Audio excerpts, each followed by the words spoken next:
देश की ताकत तीनों है, महान जवान, किसान और जनता महान। सुप्रीम कोर्ट में एसआईआर पर कड़ा सवाल।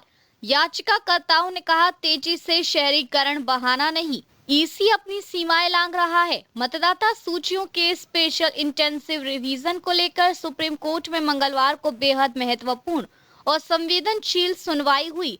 देश भर की मतदाता सूचियों को नए सिरे से तैयार करने जैसे इस कदम को याचिकाकर्ताओं ने चुनाव आयोग की शक्ति का अतिक्रमण, कानूनी रूप से अस्थिर और संवैधानिक प्रावधानों के परे बताया। सुनवाई मुख्य न्यायाधीश सूर्यकांत और न्यायमूर्ति जॉय माल्या बागची की खंडपीठ के सामने हुई।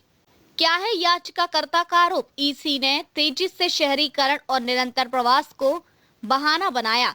याचिकाकर्ताओं का कहना है कि चुनाव आयोग ने एसआईआर लागू करने के लिए जो तर्क दिया, तेजी से शहरीकरण, अत्यधिक प्रवास व बहुल सामान्य, अस्पष्ट और सालों से मौजूद परिस्थितियां हैं जिनके आधार पर देश भर में रोल को सीबूट करना तार्किक नहीं है।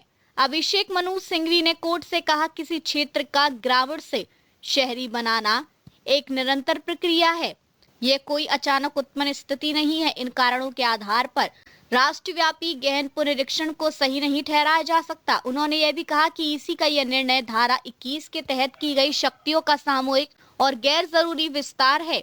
एडीआर की ओर से प्रशांत भूषण, यह पहली बार देश भर में पूरी मतदाता सूची नए सिरे से बन रही है। भूषण ने कहा कि यह अभूतपूर्व निर्णय है, ये विशेष संशोधन नहीं है बल्कि पूरी रोल को फिर से तैयार किया जा रहा है जो कानून में कहीं नहीं लिखा है। ईसी को तानाशाह बताए जाने पर पीठ ने आपत्ति जताई, लेकिन भूषण ने कहा हम इस बात से इनकार नहीं कर सकते हैं कि आम लोगों में ऐसा विचार व्यापक है। मुख्य न्यायाधीश ने उन्हें सख्ती से तथ्यात्मक दलीलों तक सीमित रहने का निर्देश दिया। बीएलओ पर दबाव, 30 आत्महत्याओं का मुद्दा कोर्ट में उठा। भूषण ने दलील दी है कि इतनी तेजी से एसआईआर कराने से जमीनी स्तर के कर्मचारियों पर जबरदस्त दबाव बना है। उन्होंने मीडिया रिपोर्टों का हवाला देते हुए कहा लगभग 30 बीएलओ आत्महत्या कर चुके हैं, फिर भी एसआईआर के बाद 5 लाख से अधिक डुप्लीकेट वोटर बचे हुए हैं, यानी ना जमीनी सत्यापन सही हुआ और ना उद्देश्य पूरा हुआ। सिंघवी ईसी नागरिकता परीक्षण कर रहा है जो पूरी तरह अवैध है। सिंघवी ने कहा कि एसआईआर के तहत ईसी द्वारा दिए गए दिशा निर्देश कई मतदाताओं को संदिग्ध नागरिक के रूप में चिन्हित कर देते हैं, जिसके बाद उन्हें खुद अपनी नागरिकता सिद्ध करनी पड़ती है। उनके अनुसार चुनाव आयोग किसी भी तरह का नागरिकता परीक्षण नहीं कर सकता। ये शक्ति केवल नागरिकता अधिनियम में तय प्रक्रिया के अनुसार ही दी जा सकती है। ईसी के इस कदम से एक समांतर कानून के बाहर छिपी हुई एनआरसी तैयार हो रही है।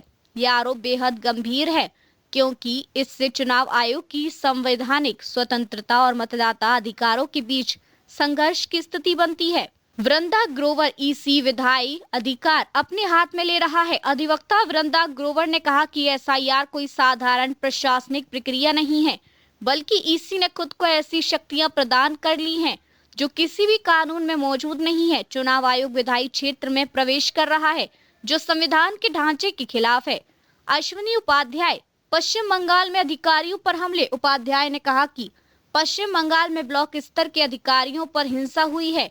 सीजीआई ने इस पर कहा अधिकारी इसका ध्यान रखेंगे, चिंता ना करें। सुप्रीम कोर्ट ने अगली सुनवाई 4 दिसंबर को तय की। चूंकि मामला व्यापक संवैधानिक प्रश्नों से जुड़ा है, ईसी की शक्ति सीमा, मतदाता अधिकार, नागरिकता की वैधानिक परिभाषा, इसलिए पीठ ने विस्तृत सुनवाई जारी रखने का निर्णय लिया है और अगली तारीख 4 दिसंबर तय की है। देखते रहिए changing future TV. Like, share और सब्सक्राइब करना ना भूलें। देश, दुनिया और भविष्य की सबसे बड़ी खबरों के लिए।